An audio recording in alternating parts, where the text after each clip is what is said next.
केकचं नाव ऐकताच लहानांपासून मोठ्यांपर्यंत सगळ्यांचा आवडीचा आहे. मस्त जाळीदार आणि मऊसूद असा केक वाटीतला तुम्हाला जर आवडत असेल तर हा व्हिडिओ तुमच्यासाठी. पहिल्यांदा आपल्याला कढई प्रीहीट करून घ्यायचे 10 मिनिटांसाठी. त्यानंतर वाटीला तेल लावून बटर पेपर लावून घ्यायचं किंवा ऑडीचा इकोबेक पेपर लावून घ्यायचा आहे. तर या ठिकाणी 1.5 कप मैदा, अर्धा कप कस्टर्ड पावडर आणि त्याचबरोबर पाऊण कप पिठी साखर, 1.5 चमचा बेकिंग पावडर आणि तसेच अर्धा चमचा बेकिंग सोडा टाकून सगळं छान व्यवस्थित चाळून घेतलेलं आहे. 1 कप इतकं इथे मी आंब्याचा गर टाकून घेतलेला आहे. अर्धा कप यामध्ये टाकून घेतलेलं आहे तेल. आवश्यकतेनुसार दुधाचा वापर करायचा आहे. रिबन कन्सिस्टन्सीमध्ये आपल्याला हे पीठ तयार करून घ्यायचं आहे. त्यानंतर वाटीमध्ये हे भरून घ्यायचं आहे.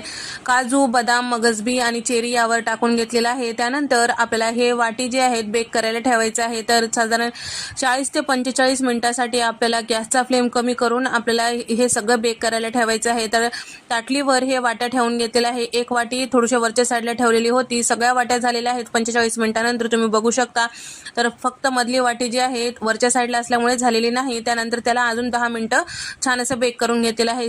तर तुम्ही बघू शकता मस्त अशा आपल्या मऊ लुसलुशीत हे जाळीदार केक तयार झालेले आहे. तर वाटीतला केक आहे एकदा नक्की करून पहा. तर लहानपासून